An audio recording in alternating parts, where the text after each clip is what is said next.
Hello friends, NCERT the game over channel पर आप सभी का आपका होस्ट स्वागत करता है।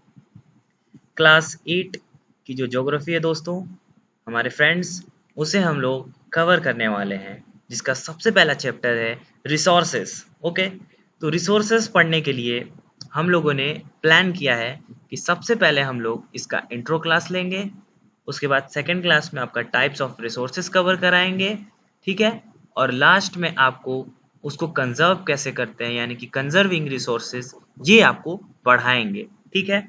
और आज से आप लोग एकदम भी मत घबराइए बच्चों, क्योंकि क्लास 8 की पूरी ज्योग्राफी को एकदम सरल भाषा में और लाइन टू लाइन आपका समय बचाते हुए मैं आपका host NCERT the game over में एनसीईआरटी की हम लोग बैंड बजाएंगे, ठीक है। तो चैनल को कर लो सब्सक्राइब और शुरू करते हैं। एक एक पेज एक एक लाइन को हम लोग लेंगे, ठीक है। तो देखिए, इस चैप्टर की शुरुआत एक क्यूरोसिटी से होती है, ठीक है।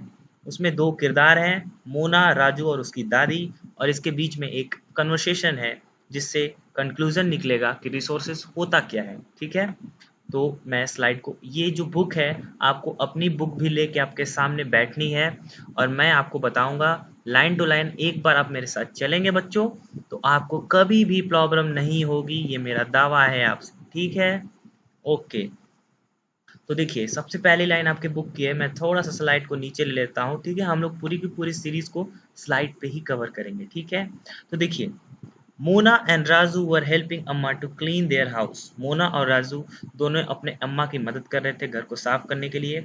उसके बाद एक स्टेटमेंट है, क्या स्टेटमेंट है, देखिए स्टेटमेंट है, look at this things, clothes, utensils, food grains, combs, this bottle of honey, books, each of these has a use, said Mona. Mona अचानक से कहती है कि तुम इन चीजों को देखो, कपड़ों को देखो, बर्तनों को देखो, अनाज को देखो, जो कॉम्ब रखा हुआ है उसको देखो, शहद की बोतल को देखो, बुक को देखो, इन सारी चीजों को देखो, ये सारी चीजें किसी न किसी काम आती हैं। मोना ने ऐसा कहा। That is why they are important, said Amma. तो अम्मा ने इसके बढ़ के भी एक स्टेप आगे आंसर दिया, इसीलिए ये सब इम्पोर्टेंट है, ये सब जरूरी है, ठीक है, क्योंकि इनका यूज होता है। मोना ने कहा कि देखो इन सब का यूज है, ठीक है। ये सारी चीजें जो तुम देख रहे हो, मोना राजू से कहती है कि ये देखो इन सारी चीजों को जो तुम देख रहे हो अपने सामने, ये सारी चीजें, ठीक है, ये सारी चीजें इंपॉर्टेंट हैं, ठीक है। क्यों? क्योंकि इनका यूज है। इससे आपके दिमाग में कुछ ना कुछ एक रफ आइडिया बन रहा होगा। आगे बढ़ते हैं, अभी ये कन्वर्सेशन खत्म नहीं हुआ है। अम्मा ने क्या कहा कि इसीलिए ये सारी चीजें इंपॉर्टेंट है क्योंकि इनका यूज है। These are resources, what is resources was Raju's question to Amma. अम्मा बोलती हैं कि ये रिसोर्सेस हैं। तो राजू तुरंत तुरंत जवाब क्वेश्चन पूछता है अपने दादी से कि अच्छा दादी बताइए रिसोर्स क्या होता है। तो उसकी दादी रिप्लाई करती हैं, anything that can be use to satisfy a need is called resource, replied Amma. अम्मा ने क्या कहा कि हर वो चीज जो आपके ज़रूरत में आए, जो आपकी ज़रूरत को पूरा करे, वो क्या है, रिसोर्स है, ठीक है। Look around you and observe, you will be able to identify many types of resources. अगर आप अपने आसपास देखेंगे तो आपको बहुत सारी चीज़ें ऐसी होंगी जो आपकी ज़रूरतें पूरी कर रही होंगी। इस वक्त भी आपके सामने आपका लैपटॉप या कंप्यूटर, जिससे आप, जो आपका फ़ोन है जिससे आप पढ़ रहे हैं, वो क्या एक रिसोर्स है। क्यों? क्योंकि वो आपकी ज़रूरत पूरा कर रहा है। इस बात को समझिए आप, और यही इसका बेसिक डेफिनेशन है। पूरे चैप्टर में यही चलने वाला है, ठीक है। The water you drink when you are thirsty, the electricity you use in your house, जो पानी आप पीते हैं वो, क्योंकि आप प्यासे हैं तो अपना प्यास बुझाने के लिए जिस चीज का आपने उपयोग किया वो क्या है, आपका रिसोर्स हो गया, क्योंकि वो आपके काम में आया। इलेक्ट्रिसिटी, जिससे आप अपनी बिजली जलाए हुए हैं, जिससे आप अपना बल्ब जलाए हुए हैं, वो क्या है, वो भी एक रिसोर्स है, क्योंकि वो आपके काम आ रहा है और आपकी जरूरत को पूरा कर रहा है। The rickshaw you use to get home from school, जिस रिक्शे पे आप बैठ के आते हैं, जिस बस पे आप बैठ के आते हैं, वो। The text book you use to study, all are resources, ठीक है। सब कुछ आपका पढ़ाई, pin to plane, everything you are seeing in the world is the resource. हर वो चीज जो आप देख सकते हैं इस वक्त और वो आपकी जरूरत पूरा कर रहा है, वो क्या है, रिसोर्स है, ठीक है। Your father has prepared a tasty snack for you, ठीक है, आपके पिताजी ने आपके लिए कुछ टेस्टी स्नैक्स बनाया हुआ है, वो भी क्या है, आपके लिए रिसोर्स है। द फ्रेश वेजिटेबल, जो उस वेजिटेबल का उन्होंने उपयोग किया है, यूज में लिया है, उस खाने को बनाने के लिए, स्नैक को बनाने के लिए, नाश्ते को बनाने के लिए, वो भी क्या है, वो भी एक रिसोर्स है। ठीक है, इससे हम लोग एक कंक्लूजन पे आते हैं, और वो कंक्लूजन ये है कि हर वो चीज जो आपके काम में आए और आपकी जरूरत को पूरा करता हो, वो क्या है, रिसोर्स है। दोस्तों याद रखिए, अगर आपके एग्जाम में या फिर आपके टीचर्स या फिर आपके फ्रेंड्स पूछते हैं कि रिसोर्स क्या है, तो आप बहुत ही सिंपल भाषा में रिसोर्स का मतलब बता सकते हैं। Water, electricity, rickshaw, vegetable and text book having something in common. इन सब में एक चीज कॉमन क्या थी, they have all been used by you. इन सारी चीजों का इस्तेमाल आपके द्वारा होता है, सो दे हैव यूटिलिटी, इसीलिए उनका क्या है, यूज होता है। यूटिलिटी का मतलब क्या होता है, उसका उपयोग, उपयोगी, आप इसे हिंदी में समझ सकते हैं, उपयोगी, काम में आने वाली चीज है। ठीक है, इन सारी चीजों में कॉमन क्या है कि वो सारी चीजों को आप यूज करते हैं, और क्यों यूज करते हैं, क्योंकि वो काम में आने वाली चीजें हैं, यूटिलिटी है। यूटिलिटी और usability is what make an object और सब्सटेंस अ रिसोर्स। हर वो चीज जो आपके काम में आएगी, जिसका एक वैल्यू होगा, ठीक है, वो क्या होगा, रिसोर्स होगा। जरूरी, ऐसी बहुत सारी चीजें हैं जो आपके काम में नहीं आएंगी, क्योंकि उसकी यूटिलिटी नहीं है, तो वो एक रिसोर्स नहीं होगा। लेकिन हर वो चीज जो आपके काम में आएगी, उसकी यानी कि उसकी यूटिलिटी होगी, यानी कि उसकी यूजिबिलिटी होगी, तो वो क्या है, वो रिसोर्स होगा। इसका मतलब कि रिसोर्स होने के लिए कोई भी चीज का यूटिलिटी होना भी जरूरी है, उसका यूजिबिलिटी होना भी जरूरी है। तो अगर क्वेश्चन घुमाए कि रिसोर्स होने के लिए क्या होना जरूरी है, तो आप बोलेंगे कि उसके पास यूजिबिलिटी होना चाहिए। ओके, आगे बढ़ते हैं। मुझे नहीं लगता कि इन दोनों लाइंस में आपको कभी भी फिर कभी जिंदगी में दिक्कत होगी। ठीक है, देखिए, ऊपर वाले कन्वर्सेशन से राजू को ये तो पता चल गया कि रिसोर्स क्या होता है, लेकिन कोई भी चीज रिसोर्स कैसे होता है, अब राजू ये जानना चाहता है। कैसे पता, इस लाइन को पढ़िए। How does something become a resource, Raju now wanted to know. Raju जानना चाहता है कि कोई भी चीज कैसे रिसोर्स बनी, आखिर इसमें ऐसा क्या हो गया कि वो रिसोर्स बन गया। रिसोर्स तो उसे समझ में आ गया, ठीक।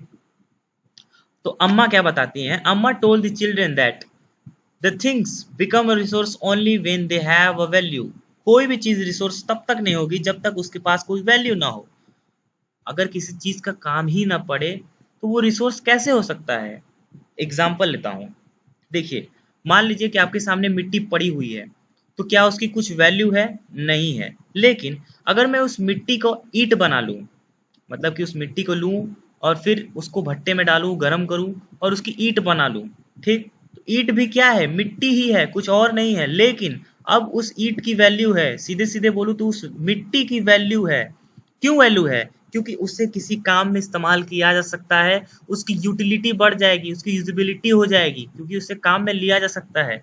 और हर वो चीज जिसे काम में लिया जा सकता है और जो मानव के काम में आए, वो क्या है, रिसोर्स है। जो इंसान की मदद करे उसके काम को, ठीक है, वो क्या हो गया, रिसोर्स हो गया उसके लिए, क्योंकि उसके यूज में आया। ठीक, तो जब तक किसी चीज का वैल्यू नहीं होगा वो रिसोर्स नहीं हो सकता। Value means worth, some resources have economic value, some do not. ठीक है, कुछ रिसोर्सेज का इकोनॉमिक वैल्यू भी हो सकता है, मैं पैसों के सेंस में बात कर रहा हूं, और कुछ का नहीं भी।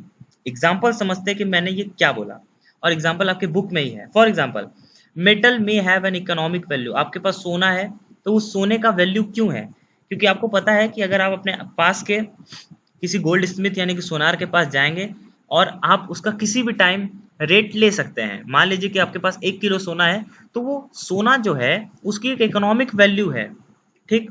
पैसे के फॉर्म में जब भी आप चाहेंगे आप उसको भजा सकते हैं, निकाल सकते हैं पैसे के रूप में। तो उसकी क्या है, सोने की क्या है, मेटल है। मेटल क्या है, उसकी एक इकोनॉमिक वैल्यू है।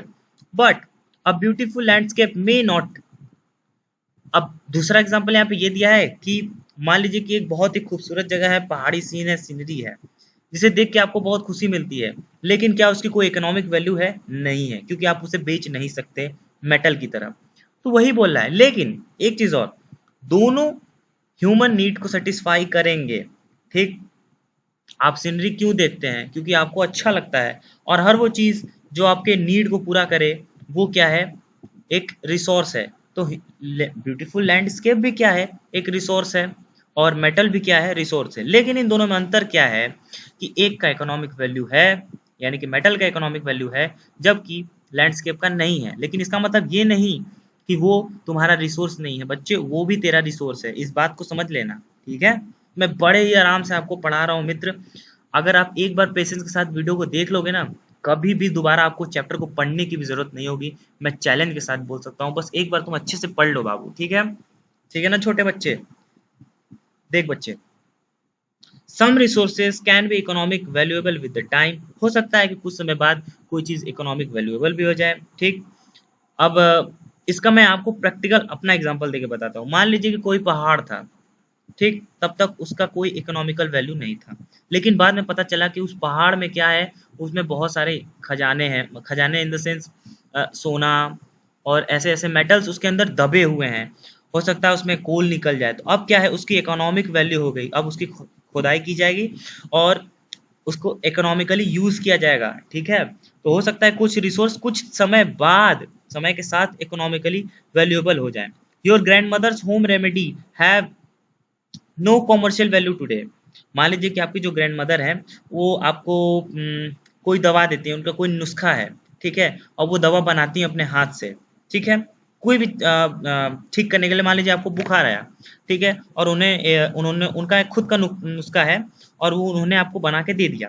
ठीक, लेकिन उसका अभी कोई इकोनॉमिकल वैल्यू नहीं है। लेकिन आपकी मदर, जो हमारी आपकी दादी जी हैं, वो क्या करती हैं, अगर उसको पेटेंट करा लेती हैं, ठीक है, उसमें उनका कॉपीराइट हो जाएगा कि हाँ ये मेरी दवा है और इसे आप यूज कर सकते हैं, जब भी आपको बुखार होगा तो आप इस दवा को लीजिए और ठीक हो जाएंगे। तो अब आपकी दादी के नाम पे वो पेटेंट हो गया, और कहीं भी अगर वो दवाई बेची जाएगी तो आपको दवा, आपकी दादी को उसका शेयर मिलेगा। यानी कि जो रेमेडी कल तक जिसकी कोई वैल्यू नहीं थी, ठीक है ना, अब उसकी वैल्यू बढ़ गई है। ठीक है, आई मीन वैल्यू तो थी क्योंकि उस टाइम में आप ठीक हो रहे थे, इस टाइम में ठीक हो रहे थे, लेकिन उस टाइम इकोनॉमिकली वैल्यूएबल वो नहीं थी। लेकिन समय के साथ वो क्या हो गई, इकोनॉमिकल वैल्यूएबल, मतलब इकोनॉमिक लेवल पे वो वैल्यूएबल हो गई। ठीक, तो इस एग्जांपल से आप बेस्ट समझ सकते हैं कि कुछ ऐसे रिसोर्सेज भी हो सकते हैं जो समय के साथ भी इकोनॉमिक वैल्यूएबल हो जाएं। ठीक है, ओके, अब हम लोग आते हैं नेक्स्ट पेज पर। ओके, अब कोई भी चीज अगर रिसोर्स बन रही है, ठीक है, यानी कि आपके यूज में आ रही है, जैसे मैंने मिट्टी का एग्जांपल लिया था आपके साथ शेयर किया था। ठीक है, तो मिट्टी बन गया बाद में एक रिसोर्स ईंटे के फॉर्म में, क्योंकि वो इंसान के यूज में आ रहा था। तो ऐसा क्यों हुआ, क्योंकि उस पर टाइम इन्वेस्ट हुआ और उस पर टेक्नोलॉजी का यूज किया गया। उसी पॉइंट को आपके सामने लिखा गया है कि time and technology are two important factors that can change substance into resource. ठीक है, किसी भी चीज को रिसोर्स बनने के लिए टाइम और टेक्नोलॉजी की आवश्यकता होती है। समय के साथ और टेक्नोलॉजी के इस्तेमाल से किसी भी चीज को रिसोर्स बनाया जा सकता है। Both are related to the need of human, दोनों ही मानव के नीड के ऊपर डिपेंड है। मैं ऐसा क्यों बोल रहा हूँ आपको आगे समझ में आएगा। People themselves are the most important resources, इंसान खुद में अपने आप में रिसोर्स है। आज आप पढ़ रहे हैं, अगर आप अच्छा पढ़ेंगे तो आपके आने वाले टाइम में आप क्लास 8 में हो सकता है टॉप कर जाए, इस चैप्टर के मास्टर बन जाए।